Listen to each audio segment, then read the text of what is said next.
करते हैं कि सिस्टम डिजाइन होता क्या है। सिस्टम डिजाइन किसी भी सिस्टम के एलिमेंट्स की जो डिजाइनिंग हम कर रहे हैं उस प्रोसेस को ही हम सिस्टम डिजाइन बोल रहे होते हैं। प्रीवियस वीडियो में हमने ये देखा था कि नोटिफिकेशन सिस्टम हम कैसे बनाते हैं, कि नोटिफिकेशन सिस्टम होता क्या है। डिफरेंट टाइप्स हमने उसके देखे थे। इन्फॉर्मेशन कैसे गैदरिंग करते हैं, नोटिफिकेशन कैसे सेंड और रिसीव करते हैं। ठीक है, फिर हमने देखा था कि रिलायबल कैसे बनाया जाए उस नोटिफिकेशन सिस्टम को, उसकी सेटिंग्स क्या होती हैं। उस पर हमने रेट लिमिटर लगाया था, रिट्राई मैकेनिज्म देखी थी। उसके बाद हमने देखा था कि इवेंट्स को कैसे ट्रैक करा जाता है। ठीक है, तो ये था हमारा लास्ट जो हमने देखा था। आज हम डिजाइन कर रहे होंगे एक चैट सिस्टम। तो सबसे पहला टर्म आता है कि अगर हम चैट सिस्टम बना रहे हैं तो चैट सिस्टम होता क्या है। आजकल सभी लोग बेसिकली चैट यूज करते हैं, चाहे वो फेसबुक का हो या व्हाट्सएप का हो या डिस्कॉर्ड हो या स्लैक हो। ठीक है, तो चैट सिस्टम बस यही होता है कि एक सिस्टम होता है जिसमें एक मैसेज या फिर अटैचमेंट एक सेंडर भेजता है और रिसीवर उसे रिसीव कर रहा होता है। ठीक है, अब चैट सिस्टम भी बहुत तरीके के होते हैं कि हम ये कर सकते हैं कि ये बता सकते हैं कि वन टू वन चैट भी हो सकता है, ग्रुप चैट भी हो सकता है। चैट सिस्टम मोबाइल के लिए भी होता है, वेब के लिए भी होता है। तो हम जो देखेंगे, हम वन टू वन चैट भी देखेंगे, ग्रुप चैट भी देख रहे होंगे, और जो सपोर्ट होगा वो मोबाइल के लिए भी होगा और वेब के लिए भी होगा। ठीक है, तो और साथ में हम ये भी देखेंगे जो ऑनलाइन इंडिकेटर होता है। अगर तुमने ध्यान से देखा हो तो प्रोफाइल के टॉप में होता है ग्रीन आइकन, जिससे हम ये पता लगा सकते हैं जो हमारा फ्रेंड है वो ऑनलाइन है कि ऑफलाइन है। ठीक है, तो हम बेसिकली ये सारी चीजें देख रहे होंगे, one two one chat, group chat, online presence, multiple device का हम सपोर्ट देख रहे होंगे। अगर सेम यूजर मल्टीपल डिवाइस से लॉग इन है तो कैसे मैसेज सिंक्रोनाइज होता है। और लास्ट में हम ये भी देख रहे होंगे कि पुश नोटिफिकेशन क्यों इंपॉर्टेंट है चैट सिस्टम के साथ। ठीक है, तो चैट सिस्टम स्टार्ट करते हैं कि चैट सिस्टम होता क्या है। तो सबसे पहले हम आ जाते हैं कि चैट सिस्टम होता क्या है। तो चैट सिस्टम के बेसिकली तीन कंपोनेंट होते हैं। एक सेंडर होता है जो मैसेज भेज रहा होता है, एक चैट सर्विस होती है जो मैसेज ले रही होती है सेंडर से और रिसीवर को मैसेज भेज रही होती है। तो इसका फ्लो डायग्राम कंप्लीट करते हैं सबसे पहले, उसके बाद बाकी चीज करते हैं। तो होता क्या है कि सेंडर हमारा यहाँ पे एक मोबाइल भी हो सकता है और वो वेब भी यूज कर रहा हो सकता है। तो कुछ भी हो सकता है, सेंडर का मतलब है कि चाहे वो मोबाइल यूज कर रहा हो चाहे वेब यूज कर रहा हो, तो उससे कोई डिफरेंस नहीं आएगा। सेंडर क्या करेगा, मैसेज सेंड कर रहा होगा चैट सर्विस को। तो कभी भी सेंडर और रिसीवर डायरेक्ट कांटेक्ट नहीं करते हैं, उसके बीच में हमारी चैट सर्विस आती है जिसे हम चैट सिस्टम बोल रहे हैं। ठीक है, तो सेंडर अपना कोई भी मैसेज चैट सर्विस से चैट सिस्टम को भेज रहा होगा और जो चैट सर्विस होगी वो रिसीवर को मैसेज भेज रही होगी। ठीक है, तो सेंडर सिर्फ मैसेज भेज देगा, फिर चैट सर्विस की रिस्पॉन्सिबिलिटी होगी कि वो यूजर के पास तक उस मैसेज को पहुंचाए। अगर वो ऑफलाइन है तो भी पहुंचाए, ऑनलाइन है तो भी पहुंचाए। ठीक है, तो ये तीन कंपोनेंट से मिलके ही हमारा चैट सिस्टम पूरा बनता है। एक सेंडर होता है, यूजर होता है, ये मोबाइल ऐप भी यूज कर सकता है, वेब भी यूज कर सकता है। यहाँ से अपना मैसेज भेजता है, चैट सर्विस के पास जाती है, चैट सर्विस की रेस्पॉन्सिबिलिटी होती है कि इस मैसेज को आगे रिसीवर तक पहुंचाया जाए। अब ये रिसीवर हमारा मोबाइल भी यूज कर रहा हो सकता है, वेब भी यूज कर रहा होता है, ये हमारा one two one chat system भी हो सकता है और ग्रुप चैट सिस्टम भी हो सकता है। वो सारी चीजें हम डिटेल में आगे देखेंगे, लेकिन अभी के लिए ये मान लो कि सेंडर मैसेज भेज रहा होगा, चैट सर्विस पकड़ रहा होगा और उसके बाद वो रिसीवर तक पहुंच रहा होगा। ठीक है, सेंडर अपना मैसेज भेज के चैट सर्विस को भूल सकता है, लेकिन अब जो चैट सर्विस की रिस्पॉन्सिबिलिटी है कि वो रिसीवर तक मैसेज कैसे पहुंचेगा। इन रिसीवर को मैसेज लेने के लिए हमारे पास तीन टेक्निक होती है। अब वो टेक्निक हम डिस्कस कर रहे होते हैं कि रिसीवर को चैट सर्विस से वो चीज कैसे मिलेगी। तो अब जो हम नाम दे रहे होंगे, रिसीवर हमारा होगा क्लाइंट और जो चैट सर्विस होगी वो होगा सर्वर। कि क्लाइंट को नया मैसेज चाहिए तो उसके लिए हम तीन टेक्निक पढ़ेंगे। पहली टेक्निक होती है पूलिंग, दूसरी होती है लॉन्ग पूलिंग और तीसरी होती है वेब सॉकेट। तो स्टार्ट करते हैं कि पूलिंग क्या होता है। ठीक है, तो मान लो कि हमारे पास एक क्लाइंट है, क्लाइंट जो रिसीवर होगा, सर्वर जो हमारी चैट सर्वर होगा उससे पूछेगा कि क्या नया मैसेज है कि नहीं है। ठीक है, अब वो रिसीव कैसे करेगा नए मैसेज को, सेंडर ने तो भेज दिया मेरी सर्विस को या सिस्टम को मैसेज, अब वो रिसीवर को कैसे मिलेगी। तो उसके लिए वो तीन टेक्निक थी। जो पहली टेक्निक है हमारी पूलिंग। अब ये पूलिंग क्या होती है, पूलिंग इस तरीके की एक टेक्निक होती है, क्लाइंट क्या करता है, पीरियडिकली पूछता है, मतलब थोड़े थोड़े टाइम बाद पूछता है कि सर्वर से कि क्या कोई नया मैसेज है, और सर्वर उसे बताता है कि है या नहीं है। तो ये फ्लो कैसे चलता है, तो सबसे पहले होगा क्या क्लाइंट पूछेगा, client in the sense receiver, receiver server से पूछेगा कि क्या कोई नया मैसेज है, रिसीवर कहेगा नहीं है। तो जैसे ही रिसीवर ने कहा नहीं है, तो यहाँ पे उसने क्या करा था, जो हमारा कनेक्शन था वो ओपन करा था, इस टाइम पे कनेक्शन ओपन करा था, सर्वर ने जैसे ही नो भेज दिया उस टाइम पे कनेक्शन क्लोज हो गया। ठीक है, क्लाइंट ने कनेक्शन इनिशिएट करा था सर्वर के साथ, पूछा था, वो पूछा कैसे था, एचटीटीपीएस से कि क्या कोई मैसेज है, सर्वर ने कहा नहीं है, कनेक्शन क्लोज, दैट्स इट। फिर क्लाइंट ने दोबारा पूछा थोड़े टाइम बाद, मतलब होता क्या है पोलिंग में, हमारे पास एक फिक्स टाइम होता है, मान लो कि तुम्हें 10 सेकंड बाद एक चीजें पूछनी है, तो 10 सेकंड बाद फिर क्लाइंट ने दोबारा पूछा क्या दोबारा कोई नया मैसेज है, सर्वर कहेगा नहीं है, नहीं है तो कनेक्शन क्लोज। फिर 5 या 10 सेकंड बाद जो भी हमारा फिक्स टाइम, उसके बाद क्लाइंट ने दोबारा पूछा क्या कोई मैसेज है, इस बार सर्वर ने कहा हाँ एक नया मैसेज है, सर्वर ने नया मैसेज भेज दिया क्लाइंट को और कनेक्शन क्लोज। तो ये होती है पोलिंग। तो पोलिंग में होता क्या है, जो क्लाइंट होता है वो एक टाइम पे सर्वर से पूछता है कि क्या मैसेज अवेलेबल है, और जितना टाइम हम फिक्स टाइम लेके चलते हैं उसके हिसाब से हमारे सर्वर की कॉस्ट इंक्रीज हो जाती है। होता क्या है कि अगर हम जल्दी जल्दी पूछेंगे सर्वर से तो सर्वर के ज्यादा रिसोर्सेज को यूज हो रहे होंगे, तो उसमें हमारी ज्यादा कॉस्ट होएगी। वही हम उसे ज्यादा डिले के साथ कर देंगे, मान लो कि 1 घंटे बाद हम पूछ रहे हैं, तो मैसेज डिले की प्रॉब्लम आ जाएगी हमारे साथ। ठीक है, तो हमें ये टाइम पीरियड जो रखना होता है वो एक लिमिटेड रखना होता है कि ना ज्यादा कम ना ज्यादा ज्यादा हो, ताकि मैसेज डिले की भी दिक्कत ना हो और जो हमारे रिसोर्स लग रहे हैं वो भी कम से कम रिसोर्स लगे। तो ये टेक्निक होती है पूलिंग। पोलिंग पहले यूज करते थे लोग बाग जब हमारे पास स्टैंडर्ड तरीका नहीं था कुछ, लेकिन आजकल कोई से यूज नहीं करता, ये एक डेप्रिशिएटेड मेथड है पोलिंग, क्योंकि इसमें रिसोर्स बहुत ज्यादा लग रहे होते हैं। अब ज्यादातर जो आंसर होंगे वो नो ही होंगे। अगर मान लो कि कोई यूजर है वो ज्यादा किसी से बातचीत नहीं करता, तो हर केस में उसको नो मिल रहा होगा, लेकिन फिर भी हम रिसोर्स का यूज कर रहे हैं। तो ये एक सबसे पुरानी तरीका था जिसमें क्लाइंट और रिसीवर मैसेज मांगता था सर्वर से पीरियडिकली बेसिस पे, और सर्वर उसे यस या नो, अगर यस होता तो मैसेज सेंड करता था, अदरवाइज नो कह के कनेक्शन क्लोज कर देता था। तो ये थी हमारी पोलिंग टेक्निक जो अब हम यूज नहीं करते हैं। दूसरी हमारे पास आती है लॉन्ग पोलिंग। ठीक है, तो थोड़ा सा इंप्रूवमेंट करा गया है पोलिंग के केस में ही लॉन्ग पोलिंग को। तो होता क्या था, पोलिंग में हम भेज रहे थे कि यस, अगर हमारे पास कोई मैसेज है तो क्लाइंट दोबारा एक कनेक्शन इनिशिएट करेगा सर्वर के लिए और पूछेगा क्या मैसेज है। यहाँ पे सर्वर जो है उसे नो भेजेगा। ठीक है, तो नो एकदम से नहीं भेजेगा सर्वर, इसने कनेक्शन इनिशिएट करा, तो ये कनेक्शन हमारा खुला रहेगा या तो कोई नया मैसेज आ जाए।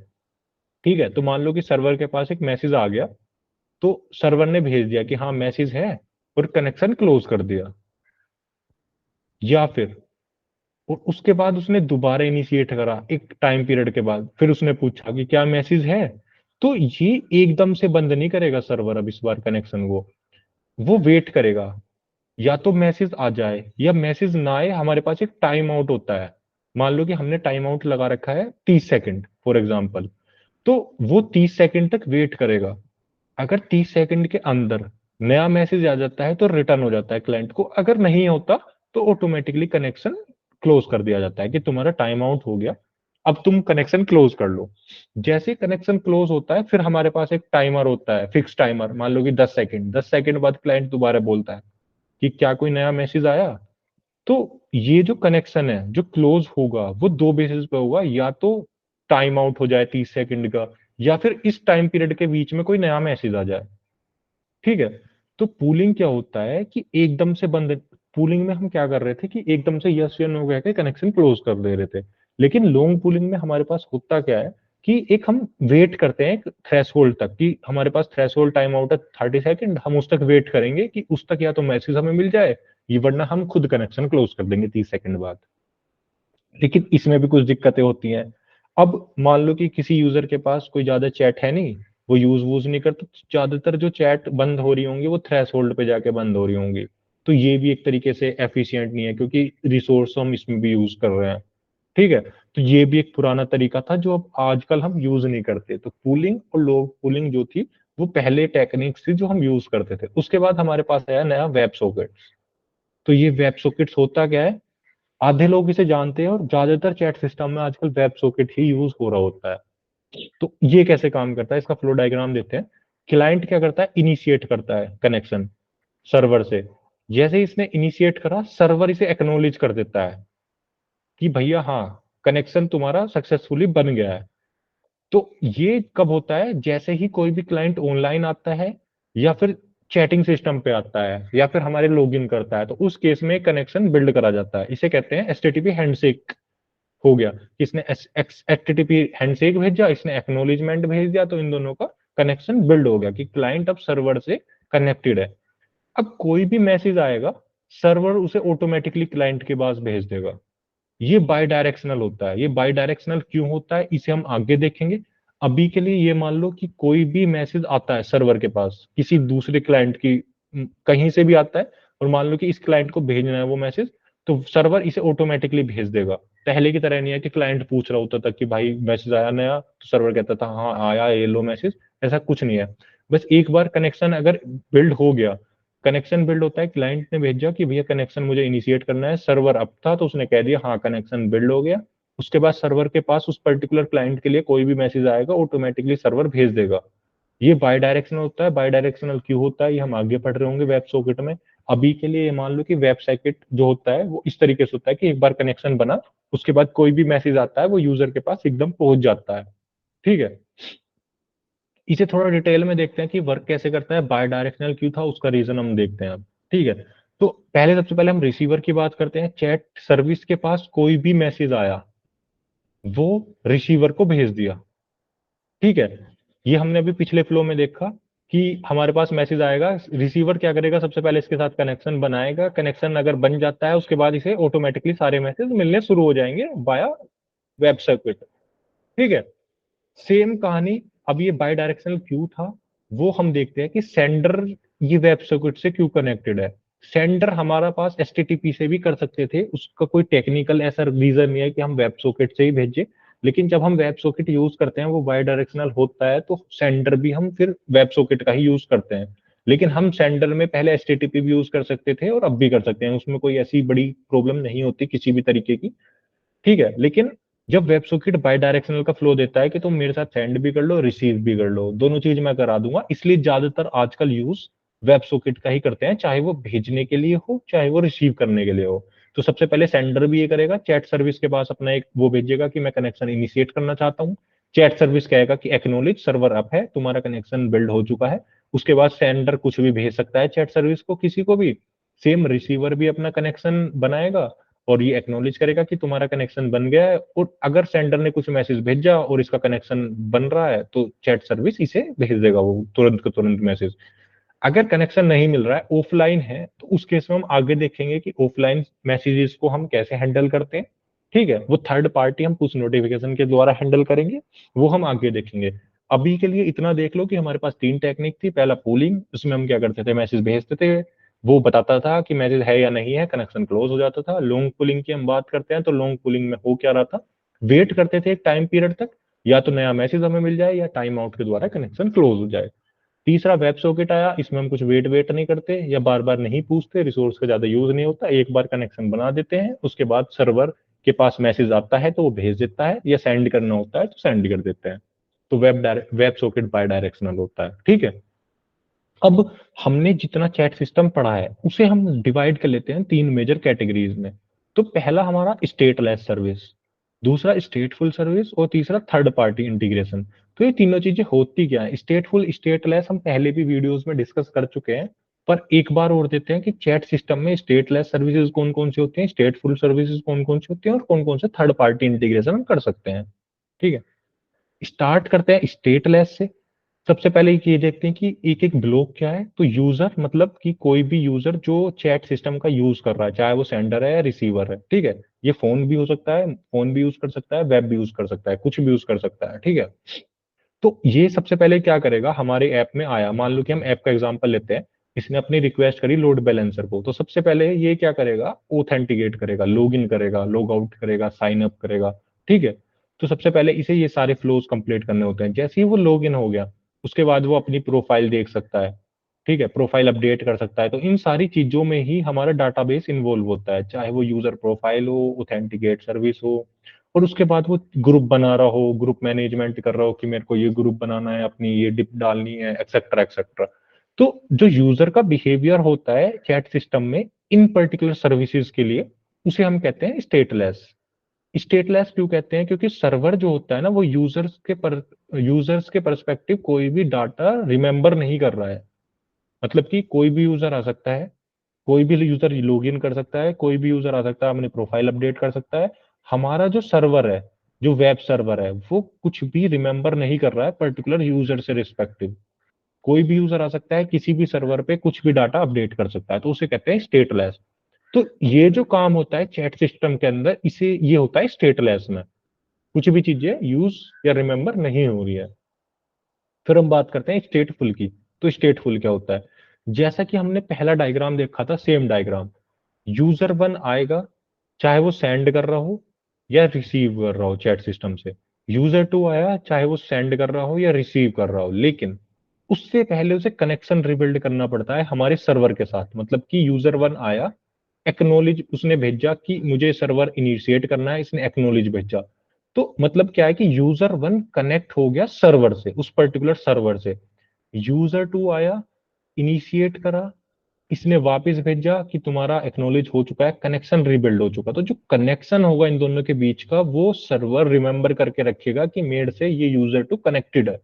तो इसलिए हम इसे बोल रहे हैं कि स्टेटफुल है।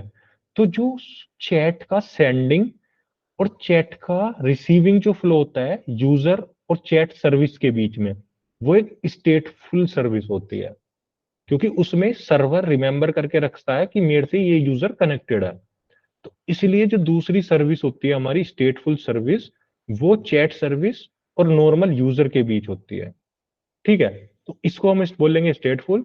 स्टेटलेस में यूजर आ रहा था, ऑथेंटिकेशन और ये सारी सर्विस यूज कर रहा था, ये स्टेटलेस थी, इसमें हम कुछ भी रिमेंबर करके नहीं रख रहे थे। स्टेटफुल में यूजर और सर्वर के बीच में एक कनेक्शन बना हुआ है, वो रिमेंबर है, तो स्टेटफुल विजिट है। ठीक है। और तीसरा आता है हमारे पास थर्ड पार्टी इंटीग्रेशन। तो मान लो कि थर्ड पार्टी इंटीग्रेशन का मतलब है कि हम इसमें ऐड कर रहे हैं नोटिफिकेशन, पुश नोटिफिकेशन। तो होता क्या है, कोई भी किसी भी सेंडर ने एक मैसेज भेजा, सर्विस के पास पहुंच गया, सर्वर के पास पहुंच गया, लेकिन यूजर ऑफलाइन था या हमारे ऐप को यूज नहीं कर रहा था। तो मान लो कि उस पर्टिकुलर सेंडर ने अपना एक फोटो डाला, पिक डाली, दूसरा यूजर आया, उसने उसे लाइक कराया, कमेंट करा, लेकिन यूजर ऐप नहीं चला रहा था, तो उसके पास एक पुश पुश नोटिफिकेशन जाती है कि इस पर्टिकुलर बंदे ने तुम्हारी को लाइक करी या कमेंट करा, ताकि उसे पता लग जाए कि इंपॉर्टेंट मैसेज आया कुछ। तो इसलिए हम थर्ड पार्टी यूज करते हैं नोटिफिकेशन सिस्टम।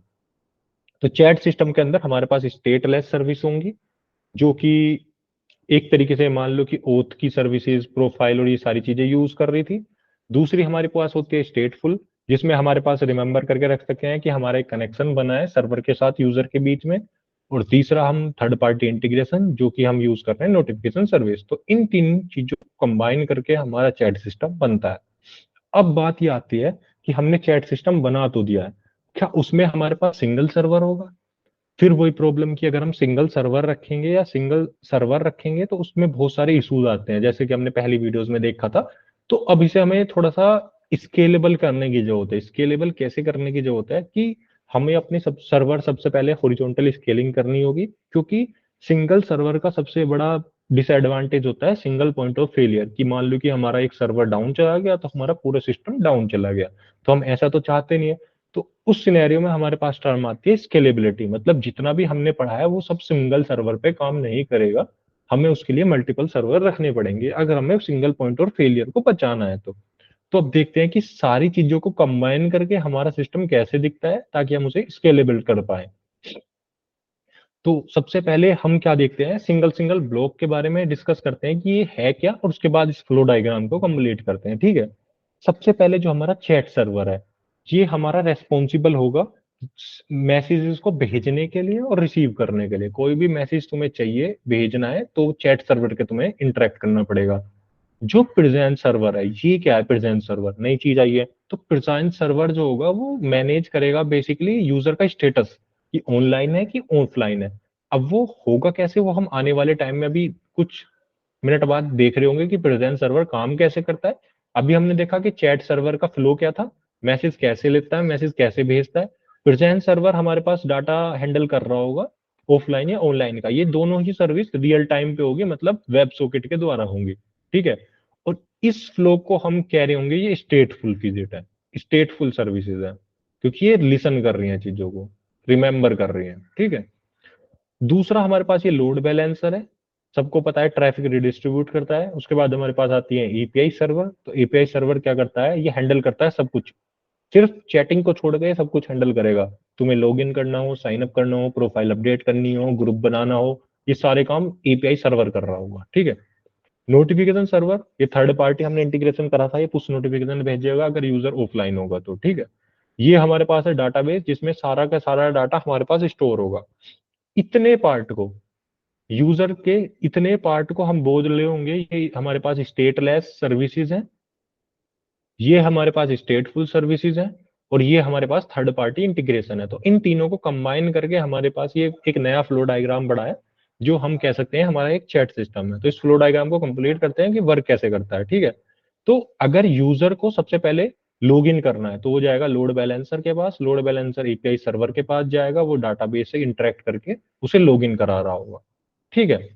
उसके बाद यूजर को चैट करनी है, तो वो जाएगा रियल टाइम सर्विसेज के पास, real time services API server से कांटेक्ट कर रही होंगी और डाटाबेस में डाटा अपडेट कर रही होंगी। वहीं एपीआई सर्वर चेक कर रहा होगा कि अगर यूजर ऑनलाइन है तो वो डाटा यूजर को भेज रहा होगा रियल टाइम के द्वारा ही, अगर ऑफलाइन है तो वो एक नोटिफिकेशन सर्वर को बता देगा कि भैया इसको पुश नोटिफिकेशन भेज दो। तो यहाँ पे हमारे पास स्टेटलेस, स्टेटफुल, और ये हमारे पास नोटिफिकेशन सर्वर, तो इन तीनों को कंबाइन करके जो हमारे पास फ्लो डायग्राम बनता है, ये होता है पूरा हमारे पास चैट सिस्टम, ठीक है। तो चैट सिस्टम में ऐसा नहीं है कि सिर्फ हम मैसेज मैसेज करते हैं, उसमें यूजर की प्रोफाइल भी आती है, यूजर के ऑथेंटिकेशन पार्ट भी आता है, ग्रुप का बनना भी होता है, फ्रेंड लिस्ट भी होती है, वो सारी चीजें आती हैं। अब थोड़ी सी बात कर लेते हैं कि ये डाटाबेस किस तरीके का हमें रखना चाहिए, डाटा का मॉडल क्या होना चाहिए, ये थोड़ा सा डिस्कस कर लेते हैं, ठीक है। तो जो नेक्स्ट टॉपिक है हमारा वो स्टोरेज, कि हम डाटा कहाँ पे स्टोर करेंगे, कौन से डाटाबेस में स्टोर कर रहे होंगे, और क्या डाटा मॉडल्स हम रखते हैं, ठीक है। तो स्टोरेज की अगर मैं बात करूं तो इसके लिए कोई भी एक राइट आंसर नहीं होता कि हमें यही डाटाबेस रखना होता है, लेकिन हम अपनी रिक्वायरमेंट के अनुसार रख सकते हैं। तो होता क्या है, चैट सिस्टम में हमारे पास दो तरीके का डाटा होता है। पहला, जो जेनरिक डाटाबेस होता है, तो क्वेश्चन ये आता है कि हमें जो डाटाबेस यूज करना चाहिए वो सिक्वल यूज करना चाहिए कि नो सिक्वल यूज करना चाहिए, ठीक है। तो जो चैट सिस्टम होता है उसमें दो तरीके का डाटा होता है, जैसे कि मैंने बताया। पहला, जो जेनरिक टाइप होता है, जेनरिक टाइप मतलब यूजर का profile, settings, user friend list, ये सारी जो चीजें होती हैं वो होती है जेनरिक डाटा। और जो दूसरा हमारे पास डाटा होता है वो चैट हिस्ट्री डाटा, की जो भी तुम्हारे पास मैसेजेस है, जो चैट है, उसकी जो डाटा है वो होता है हमारे पास दूसरे तरीके का डाटा, जिसे हम कह रहे हैं चैट हिस्ट्री डाटा। तो पहला जेनरिक डाटा और दूसरा चैट हिस्ट्री डाटा।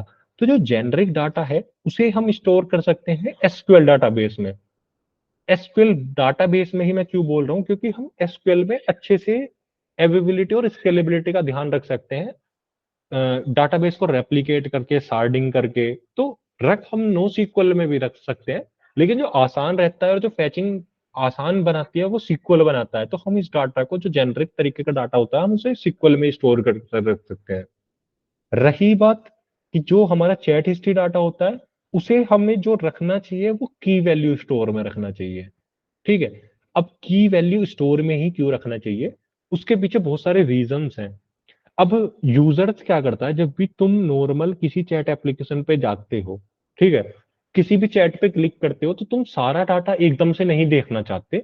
तुम क्या करते हो कि जो रिसेंट चैट है ना वो सबसे पहले मुझे दिखे, अगर मैं चाहूं तो मैं बैक ये प्रीवियस चैट वाले देख सकता हूँ, वरना इनिशियली तो मेरे को रिसेंट वाला ही चाहिए होता है, ठीक है।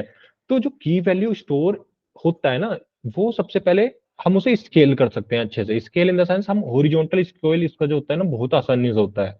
दूसरा, कि जो रिलेशनल डाटाबेस में अगर हम इस तरीके के डाटा को रख देते हैं ना, तो उसमें थोड़ा सर्चिंग में टाइम लगता है, लेकिन जो की वैल्यू स्टोर होते हैं ना वो फास्ट होता है as compare to relational. Plus, जो जैसे हम बात करें, जैसे फेसबुक मैसेंजर है या डिस्कॉर्ड की हम बात करें, ये सारे जो सर्विसेज है ना वो की वैल्यू स्टोर को ही यूज करते हैं, जो चैट हिस्ट्री डाटा को सेव करने के लिए। जो फेसबुक है वो यूज करता है एचबेस, और जो डिस्कॉर्ड है वो यूज करता है आई थिंक कैसेंड्रा। तो ये दोनों जो HBase और कैसेंड्रा होते हैं ना, की वैल्यू का वही होते हैं स्टोर। जैसे हम कहते हैं कि मोंगो में डाटा रख लो, वो नॉन रिलेशनल होता है, ठीक है। तो इस तरीके से ही HBase और कैसेंड्रा होते हैं जो फेसबुक और डिस्कॉर्ड यूज कर रहे होते हैं। तो इसमें आसान होती है, सर्चिंग फास्ट होती है, हॉरिजॉन्टल स्केलिंग अच्छे से होती है, रिसेंट चैट हम मेंटेन कर सकते हैं।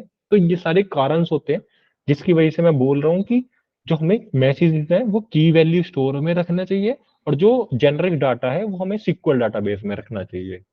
ठीक है। अब हमने बात कर ली कि हमारी स्टोरेज कैसी है। अब हम बात करते हैं कि ये डाटा मॉडल्स क्या है, मतलब डाटा रख रहे हैं तो वो रखेंगे किस फॉर्मेट में।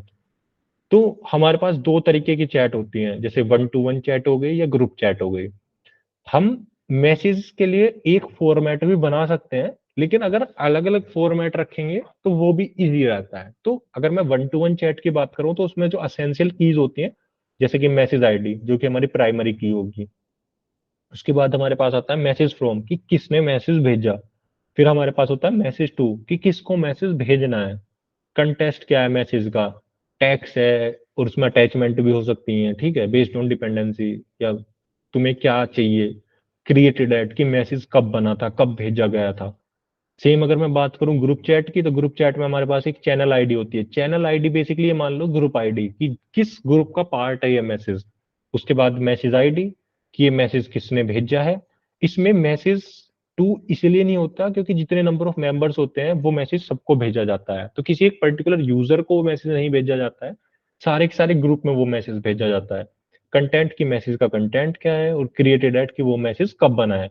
हम ये भी कर सकते हैं कि चैनल आईडी को हमने लेबल बना दें और ये चेक करें कि अगर चैनल आईडी है तो वो ग्रुप मैसेज है, अदरवाइज वो normal one two one message है। तो वो डिपेंड करता है कि तुम्हारी रिक्वायरमेंट क्या है, प्लस जो इंजीनियर उसे बना रहा है वो किस हिसाब से उसे डिजाइन कर रहा है।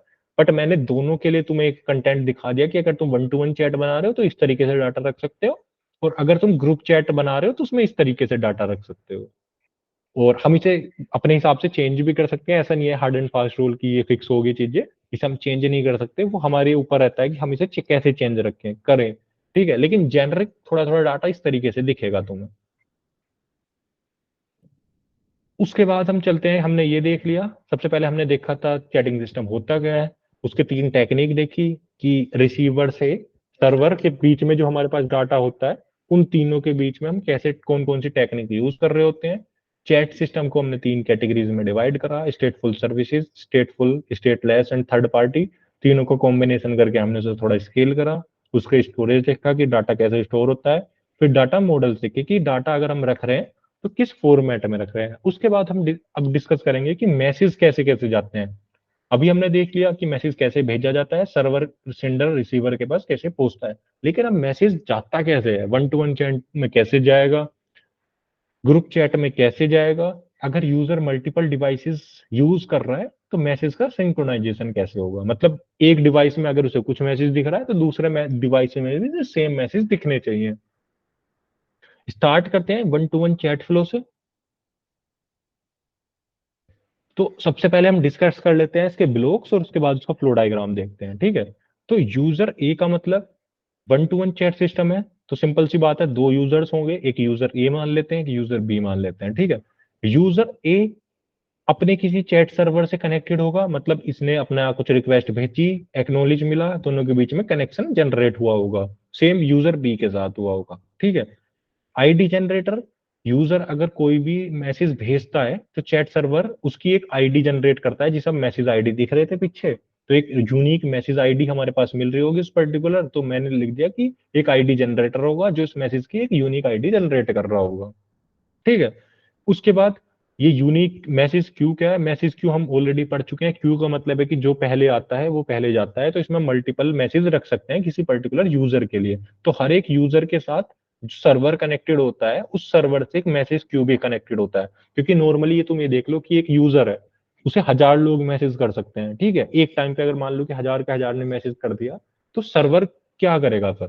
तो उस केस में हमारे पास यहाँ पे इंपॉर्टेंट थिंग आ जाती है मैसेज क्यू। तो जितने भी ज्यादा मैसेज आते जाते हैं उन सबको क्यू में डालते जाते हैं और बारी बारी उन मैसेजेस को यूजर तक भेजते जाते हैं। मैसेज क्यू के साथ हमारे पास एक डाटाबेस भी होता है जिसमें यूजर की सारी इंफॉर्मेशन होती है, और हमारे पास एक पीएन सर्वर होता है। ये पीएन सर्वर और कुछ नहीं, पुश नोटिफिकेशन सर्वर है। जो नोटिफिकेशन भेज रहा होगा अगर यूजर ऑफलाइन होगा तो। अब इस फ्लो डायग्राम को एक बार कंप्लीट कर लेते हैं कि काम कैसे करता है, ठीक है। तो सबसे पहले यूजर ने कोई मैसेज भेजा, तो अभी हम जो देख रहे होंगे वो यूजर ए से यूजर बी तक मैसेज पहुंचाएंगे। अपोजिट भी हो सकता है, वो सेम फ्लो होगा, ठीक है। तो यूजर ए ने एक मैसेज भेजा, चैट सर्वर वन के पास मैसेज आया, उसने उसी एक आईडी जनरेट करी कि मेरे को एक आईडी चाहिए, और उसे ठाके डाल दिया मैसेज क्यू में, ठीक है, कि इस पर्टिकुलर यूजर के मैसेज क्यू ये है, ये मैसेज आया था, यहाँ पे डाल दो। अब मैसेज क्यू क्या करेगा, उसे डाटाबेस में अपडेट कर देगा कि भैया ये पर्टिकुलर मैसेज आया था, इसे अपडेट कर लो डाटाबेस में। उसके बाद ये देखता है कि क्या यूजर ऑनलाइन है कि ऑफलाइन है। अब ये देखेगा कैसे, हमारे पास एक प्रेजेंस सर्वर होता है, अगर तुम्हें याद हो तो वो प्रेजेंस सर्वर बताता है कि यूजर ऑफलाइन है कि ऑनलाइन है। तो अगर ऑफलाइन होता है तो ये मैसेज क्यों क्या करता है, पुश नोटिफिकेशन सर्वर को बता देता है कि इस पर्टिकुलर बंदे को ये एक पुश नोटिफिकेशन भेज दो, क्योंकि वो ऑफलाइन है, कि पर्टिकुलर ये मैसेज आया है उसके लिए, ठीक है। अगर वो ऑनलाइन होता है तो हम भेजते हैं उस पर्टिकुलर चैट सर्वर को जिससे यूजर भी कनेक्टेड होता है, ठीक है। तो यहाँ पे गया चैट सर्वर टू के पास, मैसेज क्यू ने मैसेज भेजा, इसने देखा कि ऑनलाइन था, इन दोनों के बीच में एक ऑटोमेटिकली वो बन रहा था कनेक्शन। तो यहाँ पे chat server to user two को मैसेज भेज देगा। दोबारा रिपीट करते हैं, यूजर वन ने एक मैसेज भेजा, आईडी जनरेट हुई, मैसेज क्यू में डाल दिया, इसका काम खत्म चैट सर्वर वन का। मैसेज क्यू ने क्या करा, जब बारी आई उस पर्टिकुलर मैसेज की, डाटाबेस अपडेट करा, चेक करा कि यूजर ऑफलाइन है कि ऑनलाइन। ऑफलाइन था तो पुश नोटिफिकेशन एक शेड्यूल कर दिया, अगर ऑनलाइन था तो उस पर्टिकुलर चैट सर्वर को भेज दिया, उसने यूजर के साथ उसका एस्टेब्लिश था कनेक्शन, वो यूजर के पास मैसेज पहुंच गया। इस बीच में सारी चीजें हो रही होंगी जो हमने डिस्कस करा था। यूजर ए इनिशिएट कर रहा होगा सर्वर, एक्नोलेज कर रहा होगा सर्वर, और इन दोनों के बीच में कनेक्शन बन रहा होगा। इन दोनों के बीच में भी एक कनेक्शन बन रहा होगा। सेम यूजर बी को अगर ये सारी चीजें भेजनी है, यूजर बी एक मैसेज भेजेगा, ये भी एक ID generator, same ID generator use कर रहा होगा, आईडी जनरेट कर रहा होगा, पर्टिकुलर यूजर ए के मैसेज क्यू में डाल रहा होगा, मैसेज क्यू चेक कर रहा होगा कि क्या ऑफलाइन है ऑनलाइन है, उस हिसाब से यूजर ए के पास मैसेज आ रहा होगा, ठीक है। तो ये था हमारा one two one chat flow की मैसेज कैसे पहुंचता है। उसके बाद हम आते हैं दूसरे फ्लो पे कि मैसेज सिंक्रोनाइज कैसे होता है। मान लो कि एक यूजर मल्टीपल डिवाइसेस के साथ काम कर रहा था, तो उसके मल्टीपल डिवाइसेस में सबके सब में सेम मैसेज दिखना चाहिए, तो वो कैसे दिखता है, स्टार्ट करते हैं। मान लो कि यूजर ए का फोन वन ये था, यूजर ए सेम अकाउंट से फोन टू यूज कर रहा था, ठीक है। यूजर ए ने चैट ओपन करी, चैट सर्वर के साथ कनेक्शन बिल्ड करा, सेम उसने फोन टू ओपन करा, चैट सर्वर के साथ उसने भी कनेक्शन बिल्ड करा, ठीक है। वो भी चैट सर्वर जो होता है हमारा डाटाबेस से कनेक्टेड होता है। तो इस फ्लो को एक बार कंप्लीट करते हैं। तो यूजर वन ने क्या करा, यहाँ पे कनेक्शन बिल्ड करा bidirectional, same phone two ने भी कनेक्शन बिल्ड करा चैट सर्वर के साथ, और ये डाटाबेस के साथ कनेक्टेड होता है, ठीक है। अब हुआ क्या, हमारे पास एक टर्म होती है करंट मैक्सिमम मैसेज आईडी। अब ये क्या करती है, हर एक डिवाइस के साथ, हर एक यूजर के साथ एक हम लेके चल देते हैं कि हमारे पास करंट जो मैक्सिमम आईडी है वो इतनी है। अब मान लो कि यूजर इसके पास, जो फोन वन के पास ये आईडी थी 666, और यूजर टू के पास 669, और हमारे पास जो डाटाबेस में होती है वो होती है मैक्सिमम, जितने भी उस पर्टिकुलर यूजर के लिए जो सबसे लास्ट मैसेज आया है वो डाटाबेस में रखा होता है। तो उसमें जो मैक्सिमम मैसेज रखा हुआ था वो 669 रखा हुआ था। तो यूजर ए देखेगा, जैसे ही वो कनेक्ट हुआ, वो देखेगा कि डाटाबेस में इसके पास जो मैक्सिमम हमारे पास यहाँ पे थी वो 669 थी, यहाँ पे 666 है, तो इसका मतलब है कि इसे सिंक करने की जरूरत है। तो यहाँ पे इसे मैसेज को वो सिंक कर देगा कि भैया तुम्हारे पास ओल्ड मैसेज है, नए मैसेज ले लो, ठीक है। यहाँ पे चेक करेगा कि 669 है, तो लेकिन यहाँ पे भी हमारे पास 669 थी, तो ये देखेगा कि इसके पास ऑलरेडी लेटेस्ट मैसेज है। तो ये एक तरीका है कि हम सिंक्रोनाइज कैसे कर सकते हैं मल्टीपल डिवाइसेस को। इसके और भी बहुत सारे तरीके होते हैं, लेकिन इस वीडियो में हम सिर्फ ये एक तरीका ही देख रहे होंगे कि सिंक कैसे करते हैं। इसके 4 से 5 तरीके होते हैं टोटल सिंक करने के, कि हर एक डिवाइस को सिंक कैसे करा जाता है। एक मैं तरीका और बताता हूँ। दूसरा हमारे पास तरीका ये होता है कि जैसे ही तुम आए उस पर्टिकुलर चैट पे, हम एक गेट एपीआई चला देते हैं, और जितने भी उस पर्टिकुलर चैट से रिगार्डिंग एपीआई मैसेज होते हैं वो फैच कर लेते हैं। तो उसमें क्या होता है कि जो हमारे पास मैसेज आ रहे होंगे वो लेटेस्ट मैसेज तक आ रहे होंगे, और बाकी वो फिर वेब सर्वर्स के साथ, वेब सॉकेट के साथ कनेक्ट हो ही जाता है, तो जो लेटेस्ट मैसेज होंगे वो ऑटोमेटिकली अपडेट हो रहे होंगे। तो ये दूसरा तरीका हो सकता है। तो ज्यादातर जो बड़े बड़े जो चैट सिस्टम है जैसे व्हाट्सएप और ये सब, ये इस चीज का उपयोग कर रहे होते हैं, करंट मैक्सिमम मैसेज आईडी का। तो ये चेक करते हैं कि अगर ये आईडी हमारे पास डिवाइस के पास मैक्सिमम है जो हमारे डाटाबेस में है, तो मतलब वो सिंक में है, अदरवाइज वो सिंक कर देते हैं। तो ये एक अच्छी अप्रोच होती है अगर तुम्हारे पास ज्यादा यूजर्स और ज्यादा चैट है तो, इंस्टेड ऑफ कि तुम सारी मैसेजेस दोबारा मंगाओ गेट एपीआई से। तो हमने फिर पहले देखा कि मैसेज का फ्लो वन ऑन वन में कैसा था, मैसेज सिंक्रोनाइज हम कैसे कर रहे थे। अब देख लेते हैं कि अगर हमारे पास एक ग्रुप चैट है तो उसमें मैसेज कैसे फ्लो करते हैं। ठीक है, तो मान लो कि हमारे पास एक ग्रुप था जिसमें 3 यूजर थे, यूजर ए, यूजर बी, यूजर 3। मल्टीपल्स हो सकते हैं लेकिन अभी हम एग्जांपल ले रहे हैं 3 का। ठीक है, तो यूजर वन ने मैसेज भेजा, वो यूजर टू बी और सी को जाना चाहिए। ठीक है, तो यूजर वन ने मैसेज भेजा, मैसेज कैसे भेजा, कनेक्शन भेजा कि इनिशिएट करो, एक्नॉलेज मिला, कनेक्शन बिल्ड हो गया, यूजर ए ने मैसेज भेज दिया वेब सॉकेट के द्वारा। चैट सर्वर क्या करेगा, मैसेज क्यू को यहाँ भी मैसेज कर देगा और इधर भी मैसेज कर देगा। तो हर एक यूजर के पास एक चैट सर्वर होता है प्लस मैसेज क्यू होता है। तो मैसेज क्यू यूजर ए के लिए अलग होगा, यूजर ए के लिए अलग होगा, बी के लिए अलग होगा, सी के लिए अलग होगा। तो चैट सर्वर इन तीनों पे रख देगा उस मैसेज को। उसके बाद उस कहानी सेम होगी कि अगर ऑनलाइन है तो सर्वर के पास जाके यूजर बी के पास जा रहा होगा, अगर अदरवाइज पुश नोटिफिकेशन शेड्यूल कर रहा होगा यूजर बी के लिए, सेम यूजर सी के लिए कहानी चल रही होगी। तो होता यही है कि यूजर वन ने मैसेज भेजा, मैसेज क्यू में रख दिया, इसके लिए भी इसके लिए भी, और जैसे ही ये ऑनलाइन आए इनको मैसेज मिल गया, अदरवाइज पुश नोटिफिकेशन मिल गया। तो ये होता है हमारे पास जो ग्रुप चैट हम कर रहे होते हैं कि ग्रुप चैट में मैसेज कैसे भेज रहे होते हैं, तो मैसेज का फ्लो ये होता है।